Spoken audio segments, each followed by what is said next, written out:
Warning: this session contains graphic content and sensitive subject matter that is intended for mature audiences. Viewer discretion is advised.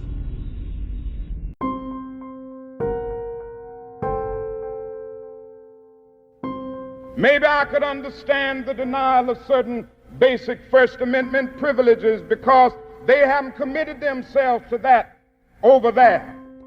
But somewhere I read of the freedom of assembly. Somewhere I read of the freedom of speech. Somewhere I read of the freedom of press. Somewhere I read that the greatness of America is the right to protest far right. Direct from our newsroom in Washington, in color, this is the CBS Evening News with Walter Cronkite. Good evening. Dr. Martin Luther King, the apostle of nonviolence in the civil rights movement, has been shot to death in Memphis, Tennessee. In a nationwide television address, President Johnson expressed the nation's shock. America is shocked and saddened by the brutal slaying tonight of Dr. Martin Luther King.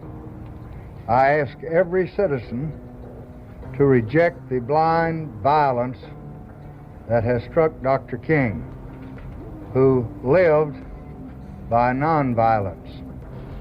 Dr. King had returned to Memphis only yesterday, determined to prove that he could lead a peaceful mass march in support of striking sanitation workers, most of whom are Negroes. At 7:10 this evening, Martin Luther King was shot in Tennessee.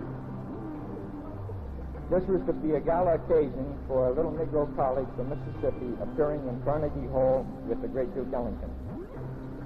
Martin Luther King, 20 minutes ago, died.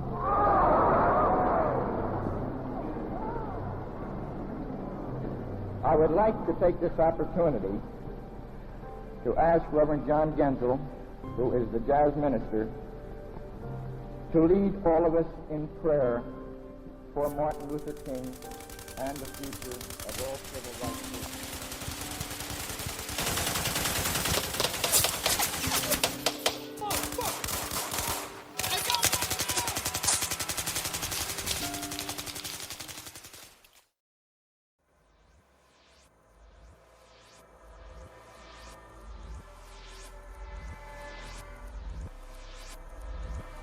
This event displayed a power that President Truman described as the basic power of the universe, the force from which the sun draws its power. Thankfully, we haven't witnessed this display of power since. This was a use of force with the intent to intimidate and rearrange the global power structure. There are debates challenging the idea that utilizing the bombs forced Japan's surrender versus rumored allegations of pre-nuclear era surrender. Dropping the bomb on Hiroshima placed the US on the top of the tri-level podium of the global arms race, making Russia and China the second and third global superpowers respectively. Currently, China is on record for stockpiling 350 nuclear warheads. Russia's figures sit at around 6,257, while the US totals 5,600 reported nuclear warheads. If dropping the bomb on Hiroshima netted the US the World War victory, one thing was made apparently clear. Dropping the second atom bomb on Nagasaki, Japan, was the greatest flex in international relations history, which cemented the US's foothold as the top post-war global superpower. It was this moment that shifted the US government from a nation of neutrality into a nation of imperialism and extortion, the practice of obtaining something, especially money, through force or threats, preying on not only its citizens, but the entire world. In part 1 of this series, we examined the root cause of capitalism, which is the primary source of suffering for the global working population, by inquiring about the true motivations of the wealthy and powerful. We were able to conclude that greed and Anthropophobia, the fear of loss and death, were the driving factors. Both greed and fear of death are natural and part of the human condition. We also learned that both of these conditions are extreme reactions that can be tamed with proper education and psychological therapy. I mentioned how I set out to explore the capitalist tactics, and we identified the vulnerability capitalists have laser focused on, our mortality. If our mortality is the heart, no pun intended, of the working class, what was the weapon used to pierce it? I will attempt to answer that question in this session, according to the research I have done. You will notice for the duration of this series, one question keeps resurfacing. Why haven't there been national large-scale labor actions or organization comparable to the 2021 Indian farmers' protest or the 1780s French Revolution in the US? The purpose of this session and this series is to answer this very question. Today, we will be examining Anthropophobia and how capitalism weaponizes this human condition against you to its benefit. We will examine the three fronts in which this weapon is utilized: in society, in the workplace, and in our homes. Capitalism is an intricately woven system. While I did my best to limit some of the topics covered in any given part of this series, we will dip our toes into future topics this time. Be warned that I will introduce concepts that will not be explored in much detail in this session, as I have already dedicated time to these concepts in the upcoming sessions of this series. The weapons utilized by capitalists have the tendency to become redundant and have seeped into every facet of society. Those who have seen Stanley Kubrick's 2001: A Space Odyssey should remember the Bone Club scene after the primates discovered the monolith. Weapons were created and used to forcefully take resources from their peers. The Christian Bible tells us the story of Cain and Abel, in which Cain kills his brother Abel out of jealousy by caving his skull in with a rock. Humans have understood for millennia that violence is the ultimate deterrent of unsavory behaviors. Punitive measures have become the cornerstone of justice in Western society. This understanding also came with the realization that violence also proved most effective in controlling people, outcomes, and affording the privilege to act with reckless abandon. What is anthropophobia? Anthropophobia is the intense fear or anxiety at the thought of being around other people and that people are out to hurt them. Psychological anthropologists unanimously conclude that this phobia is part of the universal human condition. Anthropophobia can be triggered by bad circumstance, victimization or betrayal, overexposure, oversaturation, and overconsumption of fear-based media. In the ancient days of tribalism, if an individual wandered away from their tribe and encountered another, that individual would surely be attacked and killed on sight by the foreign tribe. Venturing away from the protection of the tribe was considered by some to be the equivalent of committing suicide. So how is anthropophobia used against you in society? The threat of violence is ever present in the US and Western global society as a whole. Capitalists are obsessed with flaunting and displaying their strength as a means of coercion. Cities and states are oversaturated with capitalist occupation in the form of increased police presence, which includes helicopters, drones, squad cars, and armed posts. The US owns a monopoly on state-sanctioned violence, including police and military organizations, domestic terrorism, manhunting for sport, and criminalizing poverty. Imprisonment and assassinations of political activists and enemies, labor and union leaders. Union busting dates back to 1768 in the US official history records. Check out Session 1 of the People Class podcast if you want a thorough examination of union busting tactics throughout US history. For now, I wanted to highlight the more extreme, mainstream deterrents to civil uprisings, dating from the modern populist era of the 1960s to the present day. The 1960s and 70s were volatile in the US. Globally, post-war tensions had the world on high alert after witnessing the destructive power of the atom bomb. In the US, racial tension had reached its flashpoint as millions of terrorized and disenfranchised black citizens coalesced into the largest grassroots labor movement regarding civil rights ever seen at the time. Throughout the decades, environmental, labor, and civil rights movements have since surpassed the civil rights movement's historical numbers.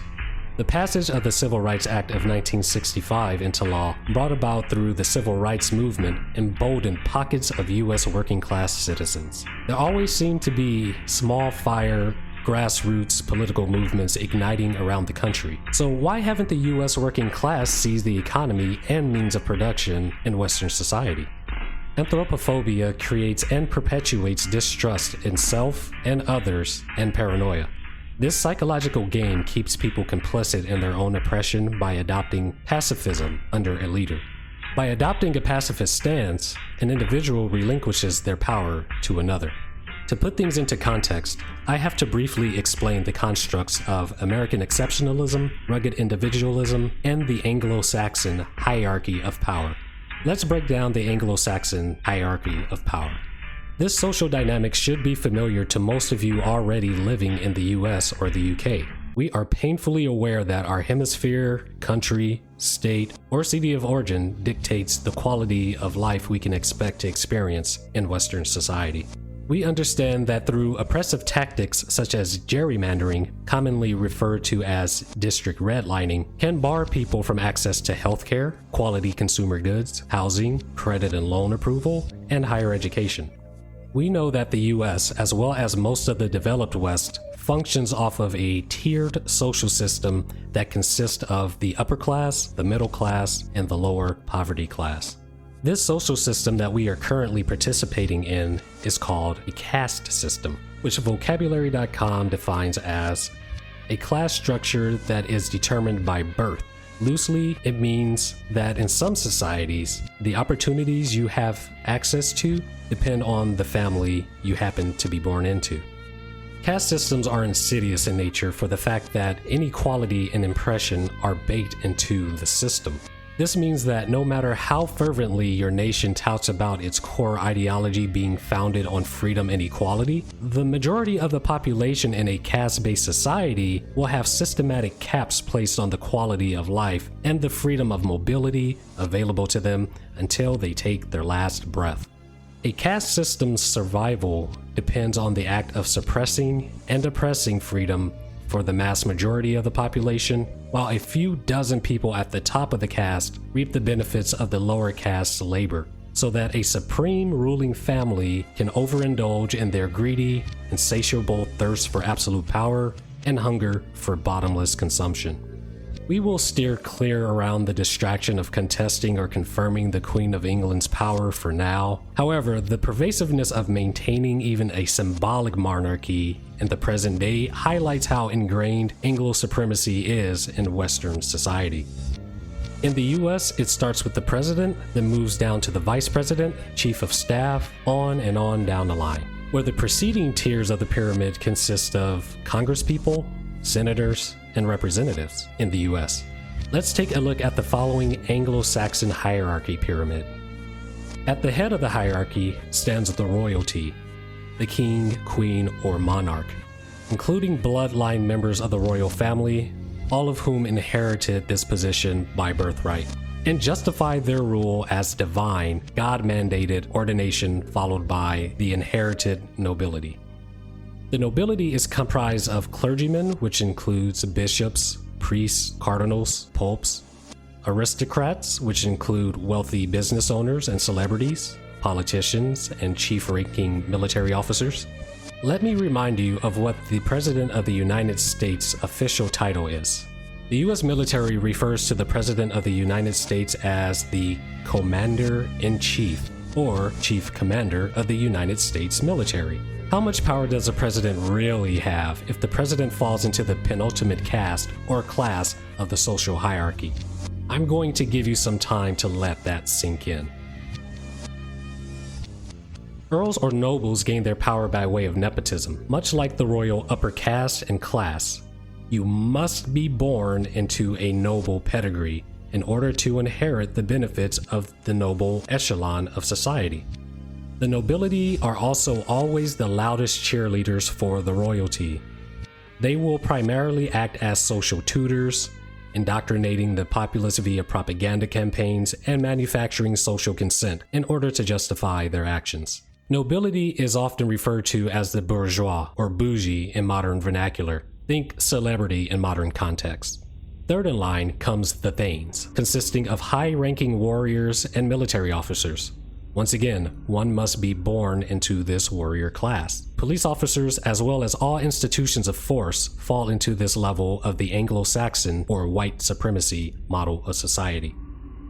The base and mass of society are constituted of both free and unfree members of society, such as indentured servants or slaves. The base of the Anglo-Saxon social hierarchy is composed of the general working public, utility, agriculture, sanitation, industry laborers, or blue-collar workers. Sometimes referred to as the middle class, a person born into the charl or peasant class is destined to die as a peasant. At the lowest point, and consisting of the highest population of humans in any given nation, are the thralls or slaves. Like every other caste or class in this system, if you were born into the slave class, you are destined to die as a slave. The institution of slavery has been rebranded over the centuries. It has been called allodialism, the original Anglo-Saxon estate system in which absolute possession was vested in the holder dating back to the 11th century. Allodialism rebranded into manorialism, which rebranded into feudalism, which rebranded into capitalism in our modern age, and takes the incarnation of federal and state prison systems in modern society, or the prison industrial complex. One's birth into the slave class seals one's inclusion, stagnation, and destiny to die as a slave. Feudalism and capitalism are all directly structured and influenced by this power structure, originally labeled the Verdict Vernas, which historical records credit to the Indo-Aryans during the Viking era, estimated to be between 1750 and 500 BCE, or before current era. The Anglo-Saxon social hierarchy employs a system of a divinely inherited quality of life enforced by lazy, entitled, governing bodies in which a supreme leader, king, queen, monarch, empress, dictator, general, etc. controls a society. Let's go ahead and explore American exceptionalism briefly. American exceptionalism is the idea that the United States is inherently different from other nations. Its advocates argue that the values, political system, and historical developments of the U.S. are unique in human history, often with the implication that the country is both destined and entitled to play a distinct and positive role on the world stage. According to Wikipedia, New York native and political scientist Seymour Martin Lipset traces the origins of American exceptionalism to the American Revolution. This ideology, which Lipset called Americanism, but is often also referred to as American exceptionalism, is based on liberty, equality before the law, individual responsibility, republicanism, and laissez-faire economics. These principles are sometimes collectively referred to as American exceptionalism, and entail the U.S. being perceived both domestically and internationally as superior to other nations or having a unique mission to transform the world. Harvard University professor of international relations and political scientist Stephen M. Walt had this to say about American exceptionalism in his foreignpolicy.com article on the myth of American exceptionalism. Quote, "Over the last 2 centuries, prominent Americans have described the United States as an empire of liberty, a shining city on a hill, the last beacon of hope on earth, the leader of the free world, and the indispensable nation.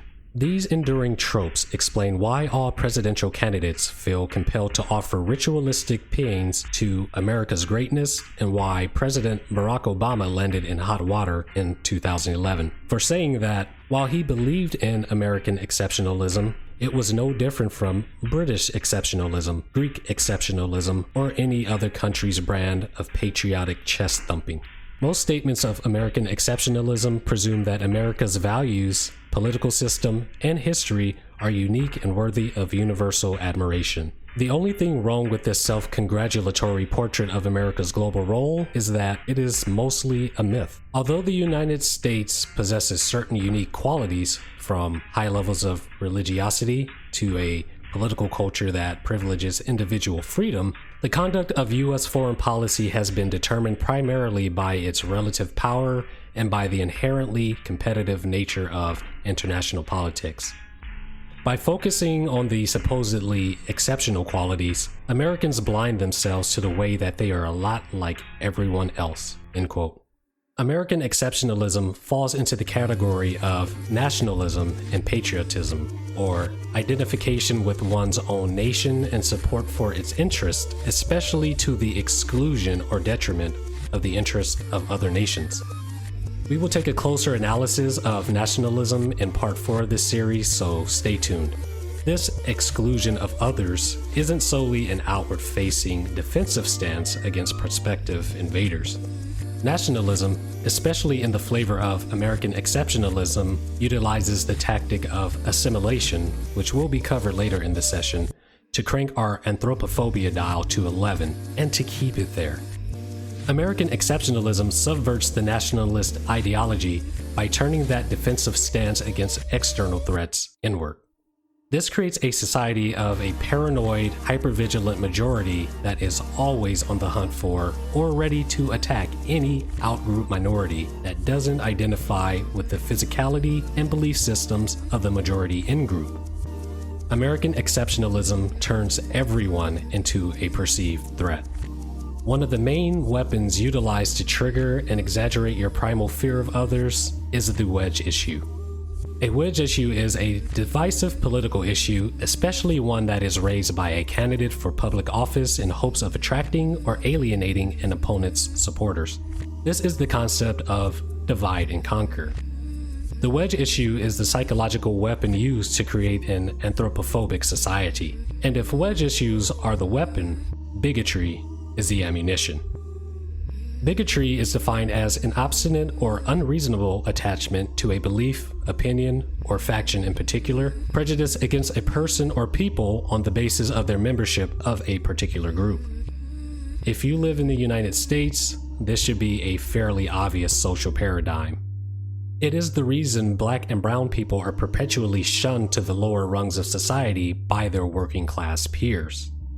Non-whites are often labeled as violent, malicious, drug pushers, and abusers.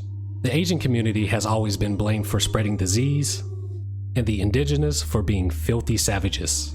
The list goes on. When people ask, how is it that brown immigrants in the US could be racist against other brown or Black ethnicities, I'd like to provide you with this scenario. Let's say you are Chinese or Middle Eastern, you just made the flight or sail over to the US soil, and within the first week, you notice a trend playing out in the newspapers, radio, television, and now on our mobile devices. Every morning before work, and when you get back home for the evening, this is all you see. Bush and Dukakis on crime. Bush supports the death penalty for first-degree murderers. Dukakis not only opposes the death penalty, he allowed first-degree murderers to have weekend passes from prison. One was Willie Horton, who murdered a boy in a robbery, stabbing him 19 times. Despite a life sentence, Horton received 10 weekend passes from prison. Horton fled, kidnapped a young couple, stabbing the man and repeatedly raping his girlfriend. Weekend prison passes. Dukakis on crime. Make no mistake, wedge issues weaponize a host of attributes that no human has control over. Be it your claimed race or ethnicity, sex or gender role, sexuality or sexual preference, birthplace and religion, morals and values, customs and heritage, traditions and rituals, language and social behavior. Nothing is off the table, inundating us with various scapegoats as being the cause for our suffering. Wedge issues were a tactic originally employed in 1865 in the US, merely a year after Black slaves were freed and entered society. Wedge issues were started by bitter, wealthy plantation and business owners who lost their vital resource of free labor and production. Following the use of wedge issues came the myth of Black retribution. The fallacy that the freed slaves and Black Americans are and have been plotting their revenge against their former oppressors.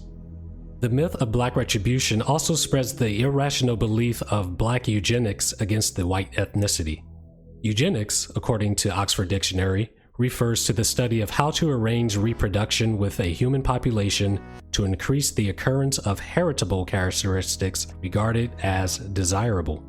The theory was adopted and executed by Nazi Germany in order to justify their treatment of Jews, disabled people, and other undesirable minority groups. This tactic shattered the solidarity of the US working class, which consisted of poor whites, blacks, Germans, Asians, the Irish, British, Italians, Scots, the list goes on. Wedge issues are successful at diverting frustrations and accountability to something other than the root of a problem or failure caused by the power structure. Solidarity cannot be achieved if the working class has too many fires to put out as people react to the roulette of social issues that affect them directly and urgently as an individual. The victims of society are creating factions of allyship versus the reactionary opposition. There seems to be a sad race to prove who is the most marginalized and depressed, as if being impoverished is a competition of some sort. If you spend any time on social media, you will see this paradigm play out on a daily basis. Let's use the LGBT community as an example. Bigotry and racism runs rampant in these communities as white members ignore the need of their darker-skinned peers. Sexism runs rampant as gay men achieve more representation by actively barring their lesbian female counterparts from participating in or benefiting from their civil gains. The gay white male and female lesbian communities often ignore or perpetuate the very violence they oppose. If the mistreatment is directed against a black and/or trans woman, the example used here is not intended to laser focus on the LGBT community, rather it was sadly a low-hanging fruit example of the discourse that poisoned our attempts at achieving working class solidarity. In part 1, you saw camera phone footage from a rally and march I attended during the Black Lives Matter George Floyd protests. During this protest, I witnessed a Latino man go on stage and share his heartfelt story of how his cousin was shot and killed by police just the week prior to the protest.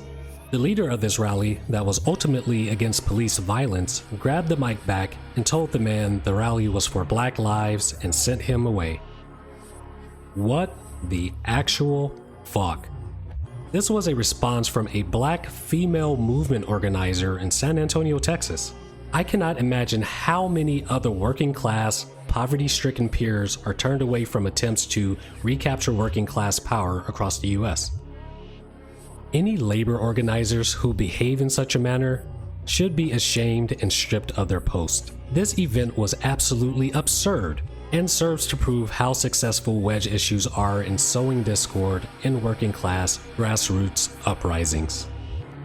It should be clear by now how simple, effective, and instrumental wedge issues have been in maintaining and reinforcing the institution of capitalism in the US.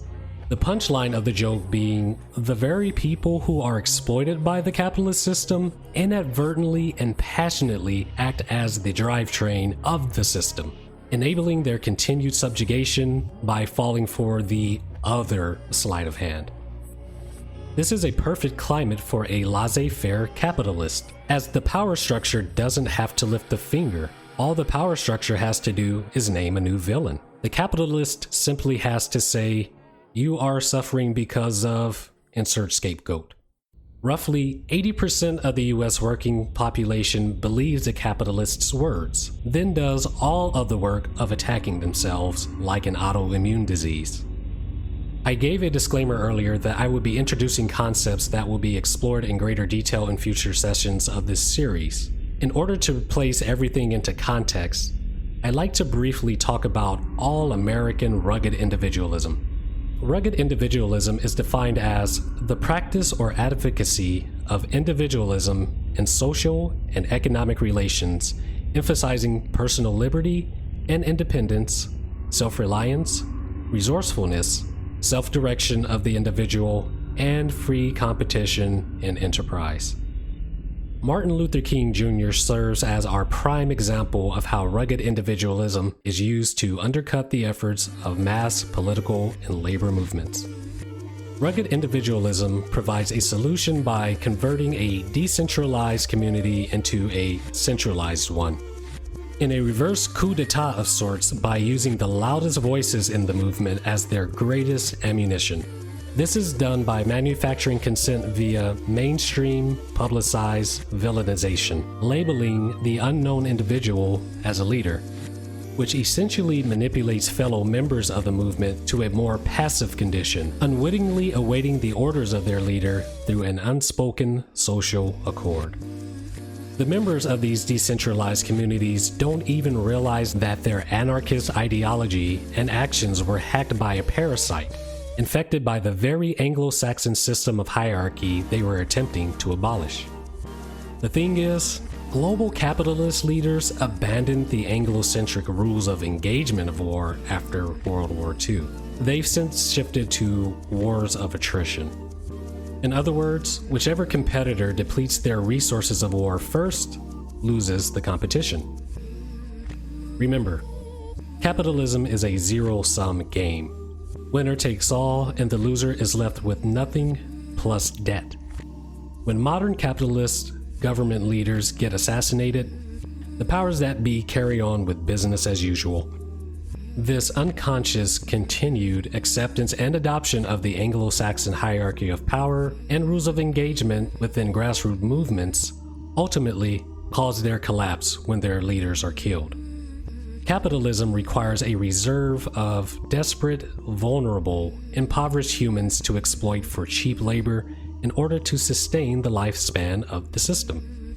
The United States decided to target African people by labeling them as less than human to justify a means of sustaining free labor for the sake of capital gain.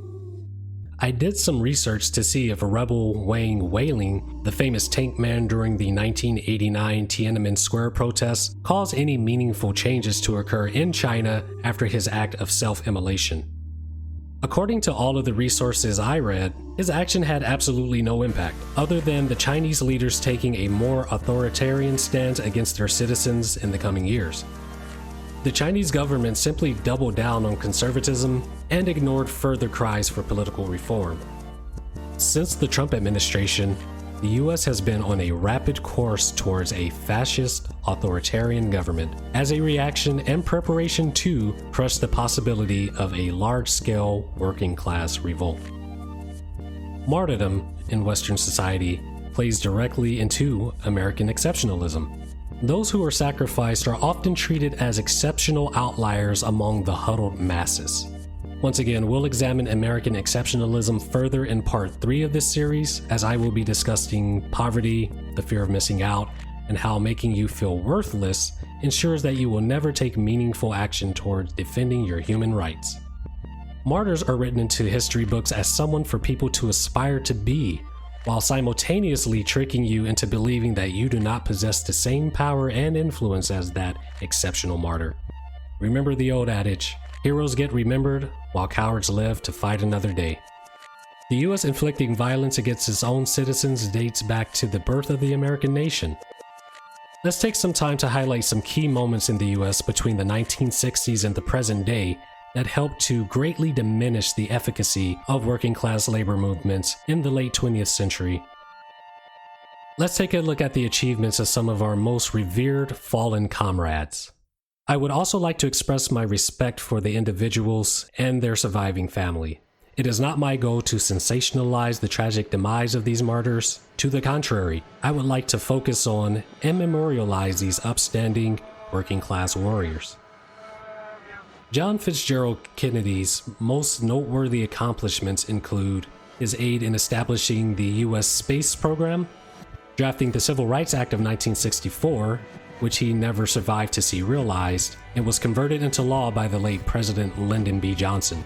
Keep in mind, the first Civil Rights Act was enacted in the United States on May 1st, 1875. JFK's diplomacy strengthened relations with the former Soviet Union, ending the Cold War and the Cuban Missile Crisis. Out of the countless conspiracy theories floating about regarding the true motivation behind the late President Kennedy's assassination, which I have absolutely no interest in confirming or debunking, his advocacy for Black American civil rights was, without a shadow of a doubt, one of the reasons he was struck down in his prime.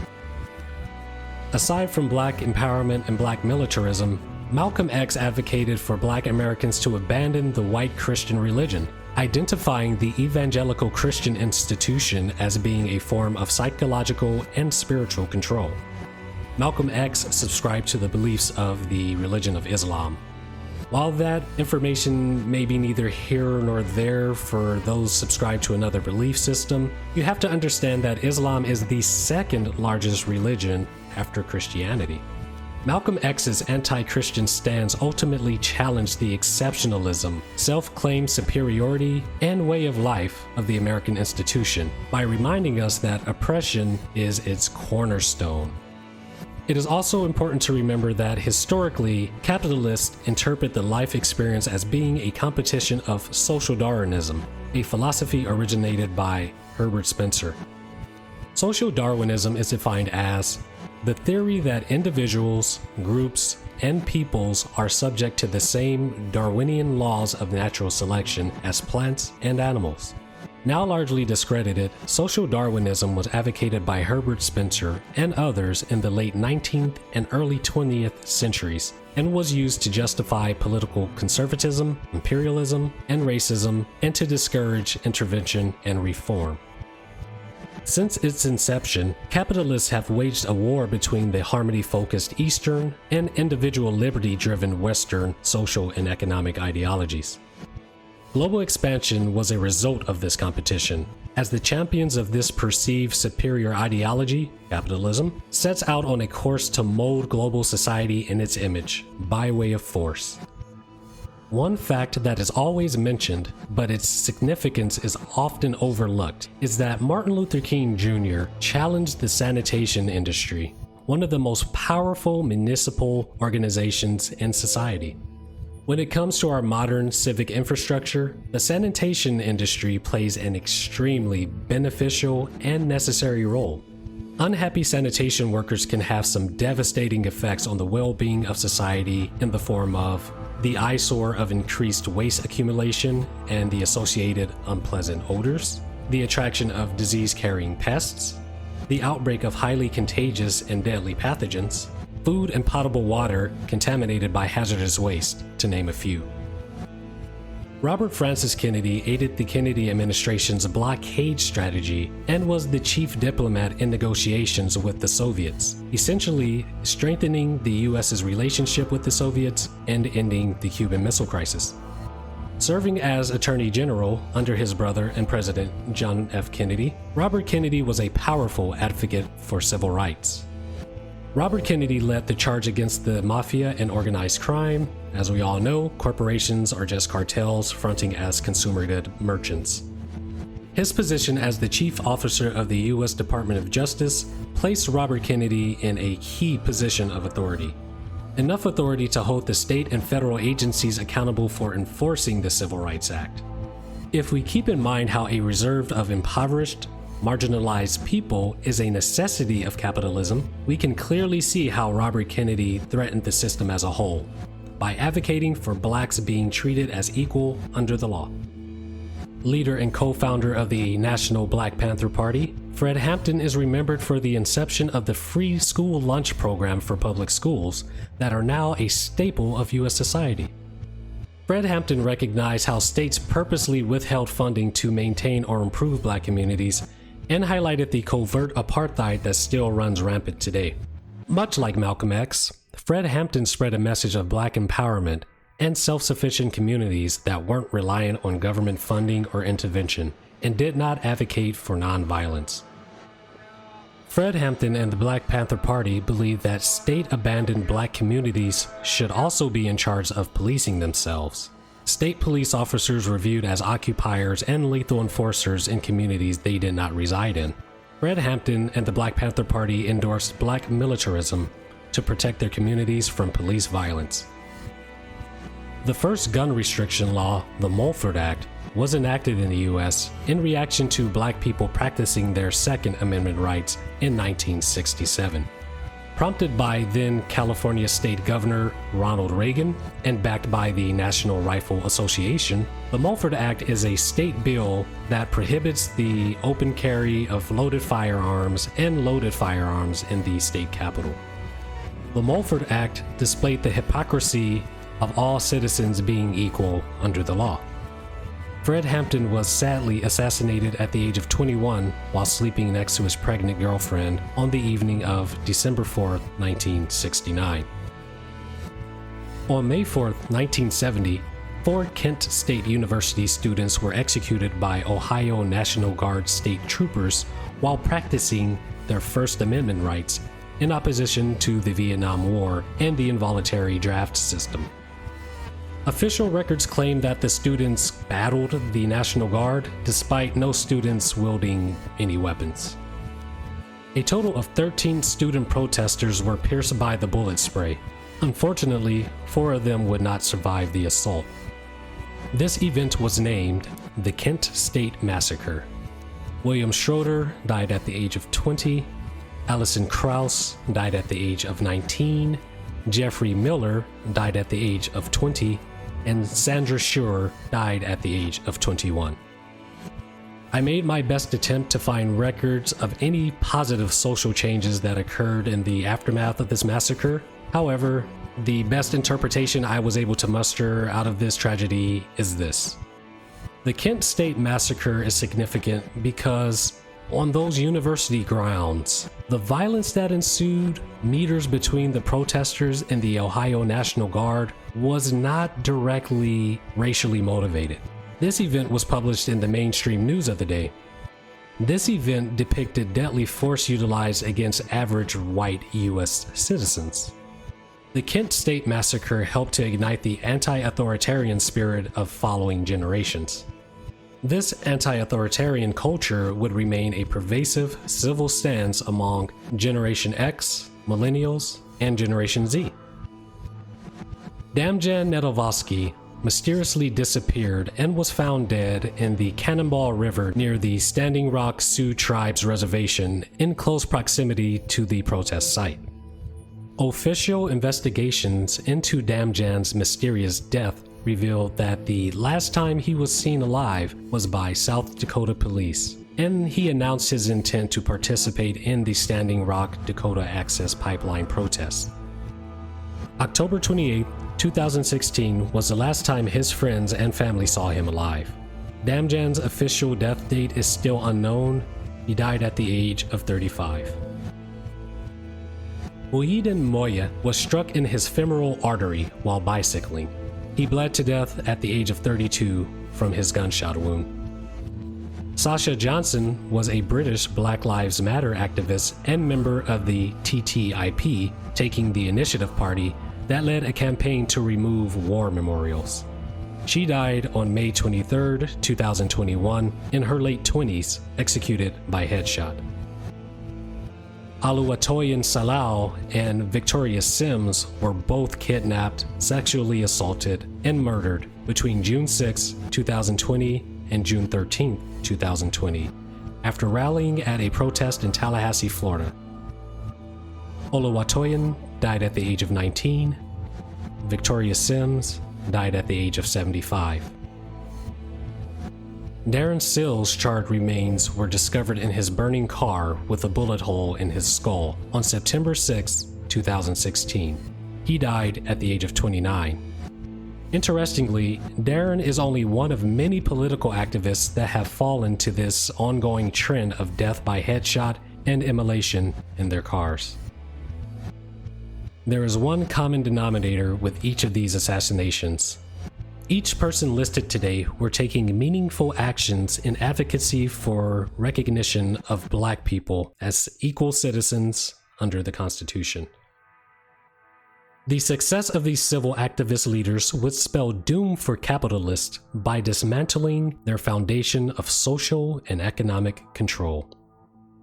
In the spirit of the Tiananmen Square tank man of 1989, we have the recent case of 23-year-old Marshawn McCarroll, who committed an act of self-martyrdom by gun on the steps of the Ohio State House.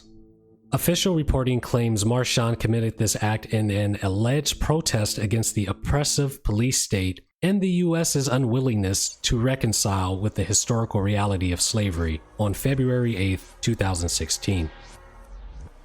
Let's do our best to keep the legacy of these individuals in our memories and honor them by not allowing their deaths to be in vain.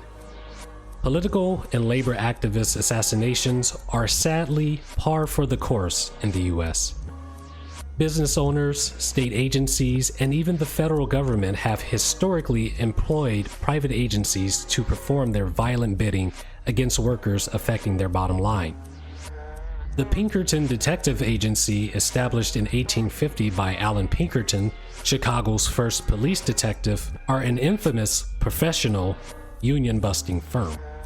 They were the premier go-to guys, the goons, the muscle utilized by capitalists and the government to quell labor uprisings during the height of the US Industrial Revolution. Check out my first session of the People Class Podcast Reloaded and the Quad Mayday special for more coverage of the deadly Pinkertons and their historical role in US labor opposition. The thing is, the capitalists started to understand that daily newsprint publications of massacres induced by people asking for better work conditions would tarnish the image of the US being a free nation and possibly spawn large-scale labor revolts.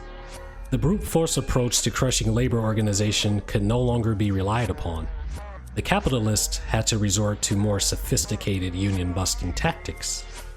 So how does anthropophobia tie into union busting? Here's where we take a look at how anthropophobia is used against you in the workplace. To understand the ammunition used in the workplace, let's quickly explore the concept of assimilation, which can be defined in a couple of ways. First, the process of taking in and fully understanding information or ideas.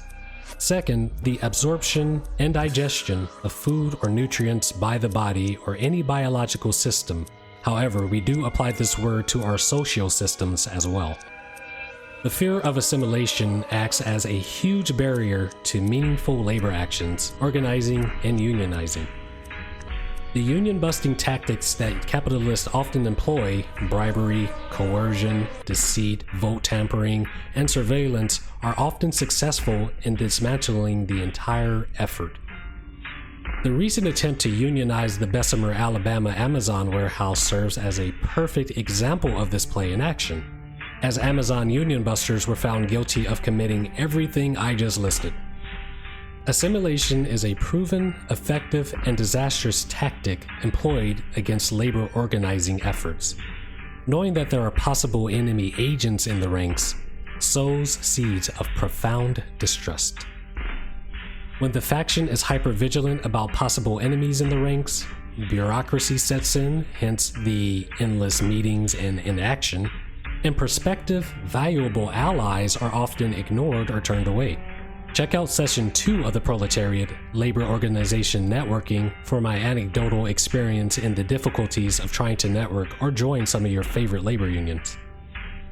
Last but not least, another way the threat of violence and anthropophobia affects us in the workplace is the US's healthcare employment tether, which as a reminder was birthed out of a laissez-faire style of governing to become the main tool of social class oppression. Employer gatekeeping becomes a problem when an employer can bar an individual from employment and promotion opportunities and access to medical treatment solely based off of their personal biases and bigotry. Employers are often guilty of dishing out punishments in their private workplace for an individual's personal lifestyle, personal injury, speech, sexual and gender orientation and preferences, opinions, and personal belief systems. Employers are now in the accepted and commonplace practice of surveilling their employees' personal lives by stalking them on social media and purchasing access to our personal medical information. HIPAA and anti-discriminatory laws be damned. At home, federal and domestic institutions like Family Law and Divorce Court, the Department of Child Support Services, and Child Protective Services maintain a cycle of self-sabotage, as capitalism incentivizes punching down on our fellow impoverished peers in order to gain some windfall in an attempt to financially improve our quality of lives. Working class families are keeping themselves down with alimony, child support, and assisting with dismantling the family structure, as most of these avenues of legal extortion often separates parents, typically American fathers, from their family unit, no matter their ethnicity. These federal and state means of legal extortion turns us into unwitting agents. They keep us attacking one another for the gain of capital. You cannot defeat the capitalists by becoming a capitalist. If we can't keep a family unit glued together, how does anyone expect to achieve global, let alone nationwide, working class solidarity? Local and national news outlets, social media, entertainment streaming platforms, and community forums have been inundating us with images of death, destruction, black gangs, Mexican drug cartels, and true crime. Pushing mainstream wedge issues like gender wars, race wars, and illegal aliens. All ceaseless, subconscious, and psychological signaling and messaging that indoctrinates us to fear thy neighbor or anyone different. The war on terrorism bought us the famed See Something, Say Something social campaign in 2001. This campaign persists today. Propaganda is posted in our places of work, including the restrooms and the break rooms, public transportation, and every public entertainment venue. The capitalists want you to be anxious, scared, and hypervigilant of your working class peers at every waking moment. I would like to coin this tactic as fearconomics, driving economic policy, consumption, and human behavior through fear-based psychology. This is all Capitalism 101. Manufacture a problem and profit off of selling the solution to the victims. Fearconomics bleeds bigotry into society as our lives and beliefs are being shaped by the overexposure to a fabricated reality playing out across printed, audio, and film media. Psychologists have even officially recognized that our overexposure and overconsumption of round-the-clock fear-based news media is a leading cause of stress and a multitude of physical and mental illnesses such as anxiety and depression. I would like to thank licensed marriage and family therapist Emma McAdam of Therapy in a Nutshell for allowing me to share her answer on how to reduce your stress at home. As a disclaimer, please be aware that Emma McAdam does not necessarily agree with or subscribe to any of the views and opinions that I have expressed throughout the entirety of this presentation, and this is also not a paid promotion. She did, however, with proper credit given, allow me to use the following excerpt of her work in support of reducing our anxiety by reducing our news media consumption. Here's what she has to say on the matter. For some magical cure, you'll have to check some other channel because that's not what I'm selling. But you can drastically reduce your anxiety by making small and sustainable changes.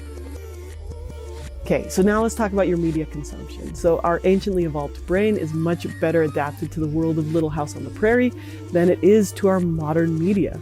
Almanzo and Laura may have gotten a newspaper once a week or heard the news from town occasionally, but that news was often about local events. The news was brief and infrequent and actionable. So stress about the news could be resolved by taking action. So for example, if a couple in town got married, they could make them a present.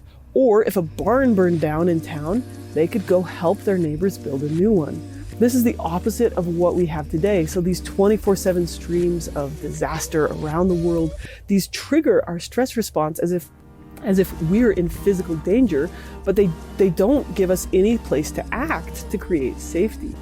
So if you wake up in the morning and you just start scrolling through your feeds or you start watching the news, you're basically giving other people the power over your adrenaline glands. I do not recommend starting the day off with the news.